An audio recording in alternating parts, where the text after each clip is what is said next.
Yeah, guys. Last night, the Denver Nuggets took Game One of the NBA Finals. Joker had another triple double. It's crazy. What I did see in the game, and I told people before, they just got a lot of size. I think they was gonna give Miami the same problems Boston gave them. Size. Jimmy.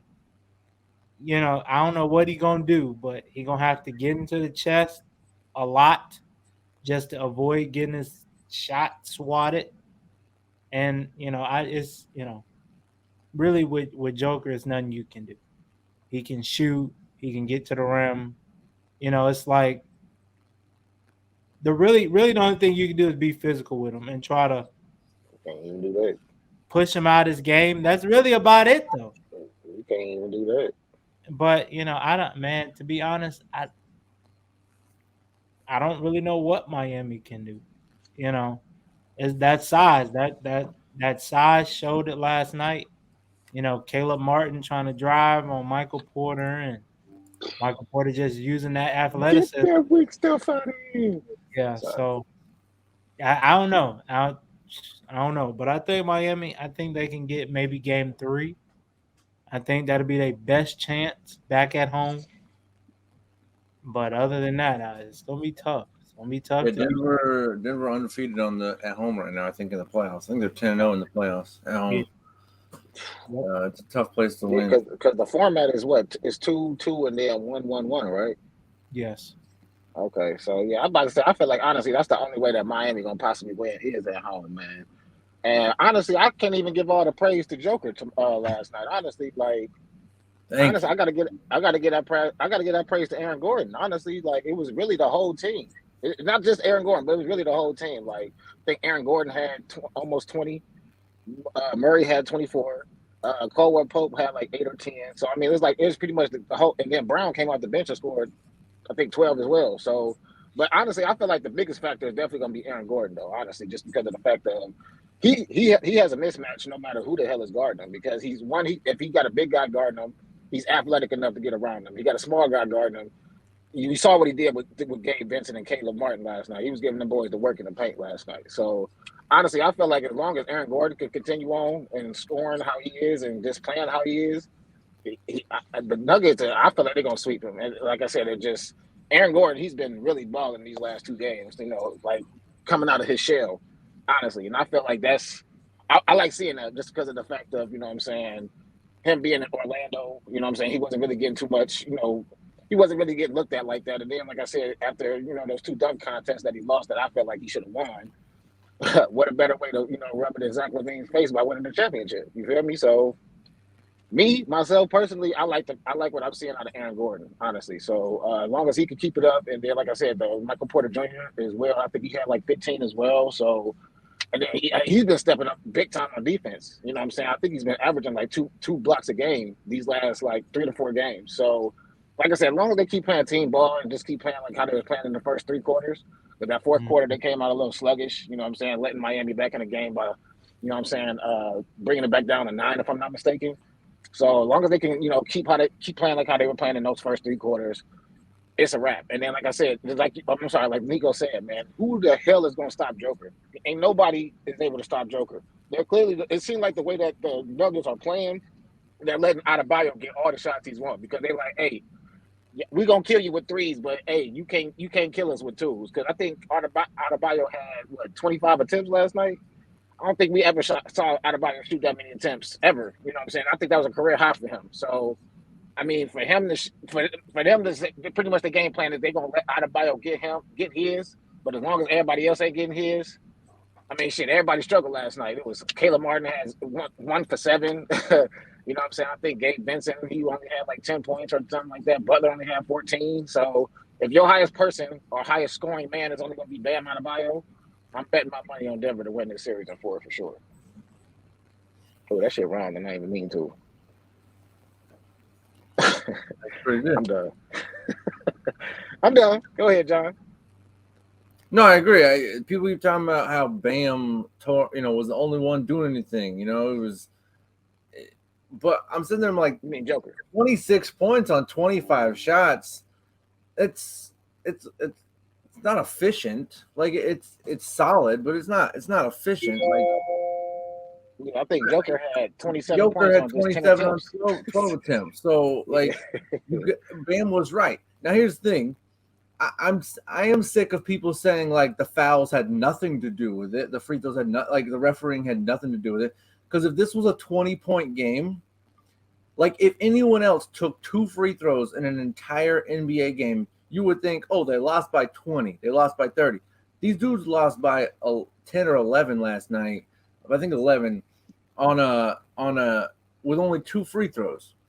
And I agree with Bam that they took too many fadeaway jump shots. Bam himself would not go at Jokic, faded away on every shot. But at the same time, it wasn't nothing. I mean, Jokic came down and got this call where the guy tried to go around the screen, made a little bit of contact with Jokic. Jokic hooked Robinson around the back and then made him fall, right? Boom, Jokic gets the call. About 5 plays later, Bam does that same call, and they call it on Bam. So it's like, yeah, the refereeing was terrible last night. I mean, that ref who's got the burner account, bring him back because he can't be worse than what I saw last night. Yeah, bring him back because it can't be worse than what I saw last night. It was terrible. So to say that game was not affected by the refereeing is a lie. Is a flat out lie. It was because it was way too close for it to be the lowest free throw game of all time. However, at the same time, yes, part of it was Miami. Miami did take a ton of jump shots. I thought Jimmy was unaggressive. I thought Jimmy took shots that he found his spots and he took shots at those times, and they weren't bad shots. He took good shots. They just didn't fall.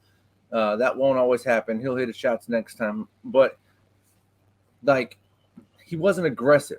He wasn't going at them, just going into their bodies. And so the whole night, I would have liked to have seen more of that. But at the same time, on the other end, like, yeah, Denver was just getting tic-tac calls all night long. I was like, come on, man, this was terrible. It was hard to watch. But the plays that were, the plays that did happen without refereeing, and that was fun to watch, man. It was great basketball. Miami hanging around, even holding Denver to that much was great defense on their part. But I agree with Walt. I think that's the big deal is you found guys who could easily be playing for the Wizards or the Hornets or something like that, and yet they're not. They're playing meaningful basketball, meaningful minutes in the playoffs for a really good team. And Michael Porter Jr. is one of those guys. Michael Porter Jr., he could have just been that guy who just wanted to shoot shots and do all that and have fun, and he's a cool kid and all that, and he would have been shipped like a lot of other players. I'm going to start naming them, but instead he stepped up his defense this year, man, became a really good defensive player, became a really key part of this team. Didn't shoot well last night. That's fine. He's a great shooter. He'll figure it out. And then of course, Aaron Gordon, man. Aaron Gordon, he didn't have a strong game overall, but I think he had like 12 of their first 20 points or something like that. Yep. And he got them going. And, he made Miami burn an early timeout, almost made him burn a second, but then, but yeah, so Aaron Gordon really got things going for him early. At the end of the day, the only guy they can kind of match up with is Jamal Murray. So you have to stop Jamal Murray. Like you can almost let everyone do what they did last night, but stop Jamal Murray and you win this game. And yet they can't even match the guys they do match up with. And Jamal's not a small point guard. I mean, he had some nice – I mean, he can throw down from a standstill. We saw him do it twice last night. He catches it in the paint, turns around, just throws it down. It's impressive for a point guard to do, just to jump from a standstill like that. So, yeah, I agree. Like, I think that's where it's going to come down to. They have to stop Jamal Murray. Don't try to stop Jokic. Don't try to stop – I mean, obviously play defense, but don't focus on everyone else. Stop Jamal Murray and then see what else you can do elsewhere. Now, Yeah, And check the refs' whistles before the game. Check the refs' whistles on the Miami and make sure they work. I will say it's a good possible thing that Miami possibly might be getting Hero back in game 2 or game 3. So they say, but I mean, at the end, more than anything. Okay, so at the end of the day, man, Miami just got to figure out how they gonna deal with Denver's size, man. They just they big everywhere, damn near every position for real. Like John was saying, like even at the point guard, it's just different sizes. You know what I'm saying? It's sizes for everybody, I should say. So I just for them to try to figure that out because you could have Porter Jr. guard Butler, or you could have Caldwell Pope guard Butler, and they both, like I said, about 6'6", 6'7", and they have a wingspan of maybe a 7 foot guy. So Yeah. you know what I'm saying? It's just gonna be tough for Miami in this series, man. It's gonna be completely different. From the Boston and the Buck series, and just Denver. So Just I feel like complete. let me ask this. Seeing that Jimmy had a bad game last night, if he doesn't perform well in this series, should and will he get that superstar treatment? I feel like he should. Because that's kind of like position that he wants to be in. Honestly, you know what I'm saying? Like I know that they like taking it. Pause. I guess the hard way and the long way, I should say. But it's still the fact of he's still up there. He's capable of putting up big time numbers. But I can't just judge Butler off this one game because throughout this playoffs he struggled in each of all the game ones throughout this whole playoff series and then bounced back the next game. So Butler having this one bad game is I'm not gonna hold that accountable to him now. If he has a bad game 2 or a bad game 3, then we got to start looking at him like, hey, all right, Butler, like, I get that, Denver is, the best team, probably the best team in the league right now, of course. But at the end of the day, like you said, we still got to start holding Jimmy accountable, putting him up there with the superstars because, at the end of the day, he's capable of putting those numbers up. I think he's always going to get the superstar treatment in Miami. But I don't think he's going to get it around the rest of the league. Even if he does drop, what was in the finals against LA where he had 2 40-point games, he had a triple-double and all that stuff. He still, the next year, everywhere he went, no one treated him like he was a superstar. No, I'm saying from the media standpoint. Like think about it if that was Kevin Durant or LeBron. You only Definitely had 13 points in game 1. The whole world be out. What are you doing? No, right. But that's what I'm saying. I don't think he will ever get that treatment because he didn't even make the All-Star break. Like you ain't gonna get a superstar treatment if you don't even make an All-Star game. So I don't think he is. Even if he balls out, I don't think he's gonna get that treatment from the media. Only in Miami will he get that. But that's because defense doesn't matter to the media. Someone who does the intangibles, someone who dives on loose balls, someone who's able to run as fast at the 44-minute mark as they were at the 4-minute mark in the game. Like someone who like that isn't important to the media. All they want to see is like, hey, how many points you got? Oh, cool. This guy averages 30. His team is 13 and 39, but he averages 30. Let's put him in the All-Star game. No fish out of those guys. I get it. They have bad teams. I'm not saying that, but I'm just saying like that's what matters, points. And what at the end of the game, who wins? The team with the most points. So I that does there's a reason for that. But no. So what Jimmy brings isn't just points, but even then, still you got to give us more than 13. You got to go to the rim. You got to do a little more. Miami's got to feel invigorated by this in a sense because hey, we only lost by 11 and Caleb Martin went. Oh, I'm gonna read it because I don't remember. But only had 2 points. Caleb Martin 1 for 7, points. Max Strus 0 for 10, and Duncan Robinson 1 for 6. So you had those 3 guys go 2 for 23, and so you got to feel, hey man, these guys just hit 2 or 3 more. We got us a game. Like we're in this. But on the other hand, is you have to go play that defense again. Like you have to hold Denver to 104 points again. Good luck. I if anyone can do it, I think it's Miami, but I'm just saying good luck. Like because next game you might score 104 points, but they'll score 122, and that's where you're gonna get yourself in trouble. So it's more than just hitting these shots, but yeah, so both teams got to feel good. Like Like, okay, they Yeah. held us to 104 and we still beat them. That's fine because we'll score more next time. And then they got to be like, hey, we shot the worst we've shot in a long time, and they only beat us by 11. We got them. So both teams got to feel good going to the next game. But I still think advantage leans heavy Denver. Yeah, I definitely agree. And just to add on to that, I mean, just for that guy, I can't remember his first name, but the guy that they're bringing off the bench, number 24, Tillman on Miami Heat, bro. Highsmith. Bro, that's like a diamond in the rough. Like for him to come out, score 20 points, 22 points. You know what I'm saying? And they're only free throws too.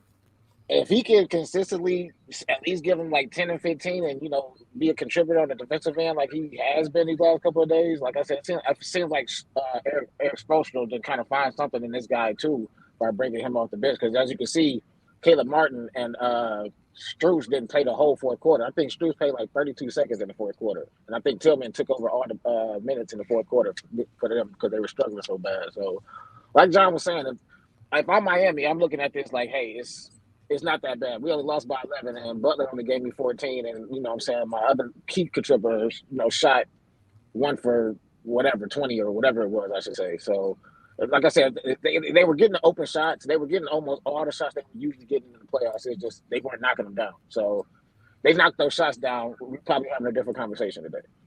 Yeah. No, that's true. Oh, so something I noticed about Jokic last night I've never really considered before because – we always say certain guys like Steph Curry, Kyrie, they got that rope, that ball on a string. They can fling it out there and just bring it right back. But what it is, they have a really good touch for the ball. You know what I mean? They don't need to see what it is. They have a really good feel for the ball. They always, you can see like when there's a fight for the ball, somehow their hands stick to it and other people's don't. You see people fumbling for it and stuff. Jokic got really good hands. Like, did you see that? Did you see? Because I know Cody Zeller was only out there for like 7 minutes, and it looked bad when he was. But I actually thought he did a good job against Jokic, grabbing them, fighting, boxing him out, fighting them boards. But when he grabbed that one board, and Jokic slaps it out of his hand, and then reached out and then just snatched that sucker, boom, brought it back in, and then dropped it off to Aaron Gordon for the bucket. I was sitting there like, that dude got like sticky fingers, like some of them guards. I never noticed that. I saw a video the other day saying, is he the greatest passer of all time? I didn't click on that because that's disrespectful to about 20 dudes. But he is, that is part of the reason he's a good passer is he's got really good hands. I was watching last night, man. He has a really good feel for the ball without seeing it. So, I mean, I'm not saying he's the best passer of all time, but y'all think he's the best center passer of all time? Sure, if that's what he wants to have, he can have that. I mean, I'm just saying though. I mean, for him to have one to average a triple double, and then last night the dude had 14 assists and only one turnover though. Like I don't, and it's like his assist to ratio. I mean, his assist and turnover ratio is just completely out of this world. You feel me? So I'm just saying, like, but you gotta give him his dues to that. Okay, so most point guards, they're driving into the lane. Like we saw Murray do it. They drive in, get to the basket, realize there's two defenders taller than them, rise up, and then turn around 180 and kick it out. Jokic is playing back to the basket. So he's backing down. He can see all his guys on the three-point line. He's looking right at them, like, because he's backing you down. So he sees everybody. Most of his assists are literally just kicking out to whichever shooter is open. Like, it's not – and I'm not going to diminish what he does, but like, go watch most of his assists. They're just he's literally staring at the dude, and it's a straight line pass. I mean, that's fair enough to say, but he makes about 3 passes that put him in the all-time great passers every game, but the other like 7 to 9 are just like, come on, all right, like they're the right pass, they're the smart pass. But that's the point of being a good passer, though, making those smart and right plays. Right. So he's a very smart passer, making super easy passes. What my point is, but he is fun to watch, though, for sure. Yeah, but no, I can't put him in the top. I can't put him in the top 3. Probably not even my top 5 because of the difficulty level of the actual passes he's making. No, I can't. I'm saying he's the best passer center. Oh, for sure. Yeah, passing center. Yeah, passing center for sure. He can have that. So to your point earlier about Highsmith, if you're Eric Spoelstra, do you start him next game to give some size against a Jamal Murray, Caldwell Pope, and probably Um, instead of starting Struess, have Struess come off the bench? I mean, you could, but I mean, he's. I want to say he's a. I want to. I don't want to say he's an offensive liability. That might be a little, harsh to say because I mean, I'm not saying. I mean, he did just give you 20 points, but at the end of the day, I just feel like he doesn't really have that knockdown, knockdown shot yet. You know what I'm saying? Where towards, like I said, where he can just get that, Jimmy Butler driving the ball and he can kick it out till you'll knock it down. So, but he's great on defense. So, I mean, honestly, it's definitely it's tough if I'm Eric Spoelstra, but. I mean, I would still start, Struess just because, what I'm saying, that's been the guy, what I'm saying, throughout the playoffs. And just because he has one bad game, I'm not taking him out of the starting lineup.